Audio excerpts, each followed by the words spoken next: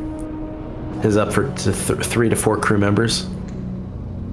I would fly this any day over Freelancer, by the way. Guys, I'm gonna go get my SSD drive and I'm reinstalling. Promise.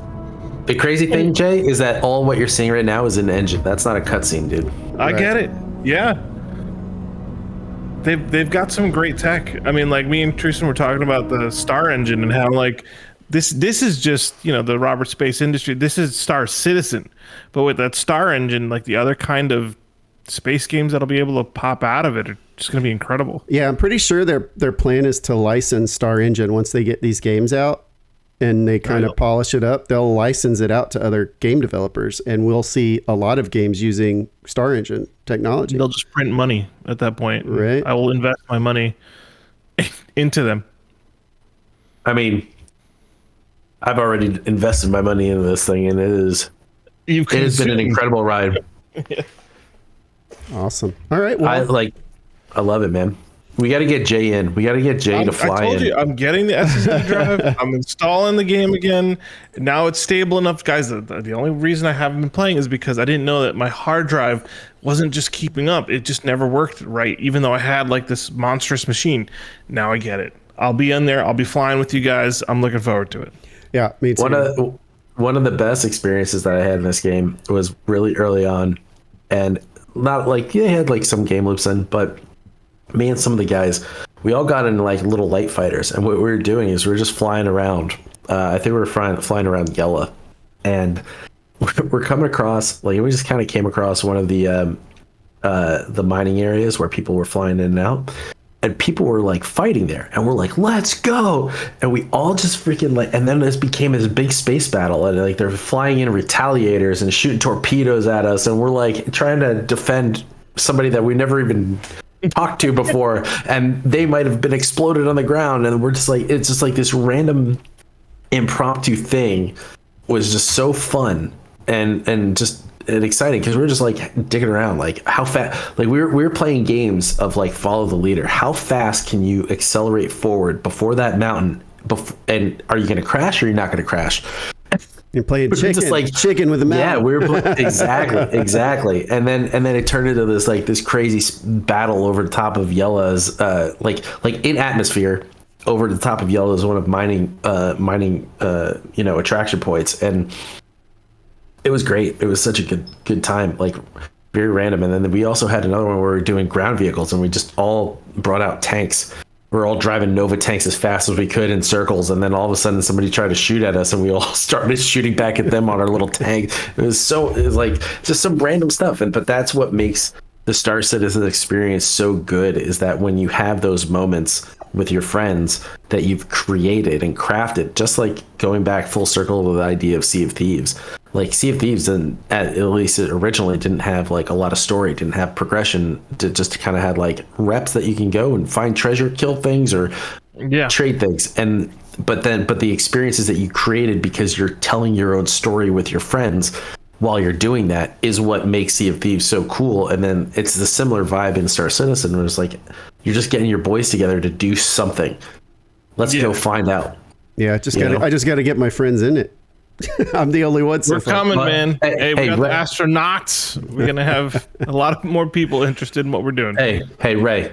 Yeah. Now you got to hit me up, man. Yeah, we got to do it. We got to do it. Yeah. So I know we could probably talk about this for days. Let's wrap up here, because I think we've been talking for about an hour. But there's so much more to talk about. There's so much more to see. I'm excited about the future that's coming up. I'm no longer. I try to tell everybody who still rolls their eyes when I tell them come try Star Citizen, and they still call it Scam Citizen. I'm like, there's gameplay there. I'm getting my money's worth. I said at the end of the day, it's right now in its current state. I've paid more for less. is what I try to tell them. You know, it's like you've pretty probably much. done worse out there. So, yeah, Chris, it was great to meet you. Loved hearing your input, your feedback. Can't wait to jump into the verse with you and let you school me around a little bit, because I'm terrible at this stuff, but I love it. So, Hey man, I appreciate it. Thank you guys for having me. Ray, I cannot wait to jump in. And you say a ship, I'll pull it up and you'll experience it. So it's gonna be a good time. awesome. All right. Well, we'll go ahead and sign off here. I'm Yeah, cueing the let me music. close this out. Let me close this out here Go real for quick. it. So if you guys like this discussion, we are the Astro-Nots. We do podcasts. So this is one of our audio entries to what we do on the channel. We do trailer reviews. We do news about space games. Our favorite are vessel co-op games like Pulsar and Star Citizen and Interstellar Rift and Starship Jump Simulator. Ship is coming out. Yeah, Starship Simulator. They're coming out too. So we love those vessel co-op games. We also love survival craft games because it's almost like landing on a planet, surviving the planet. So we like that too. So if you like that kind of content, and you like the news, and you want to keep up with us, follow the channel, like, subscribe, do all that wonderful stuff, and reach out to us. You're more than welcome to reach out to us. We want to talk to you guys on any of these types of games, and let's leave it there. Really appreciate the discussion. You guys, even though I was kind of like your third wheel, there's some man love going on here. It's okay. We can be a great throuple. And now you can close it out, right? All right. We're Astro-Nots, a space-bound team, navigating galaxies from our PC screens, exploring new worlds and cosmic sights. Join our crew and enjoy the flight.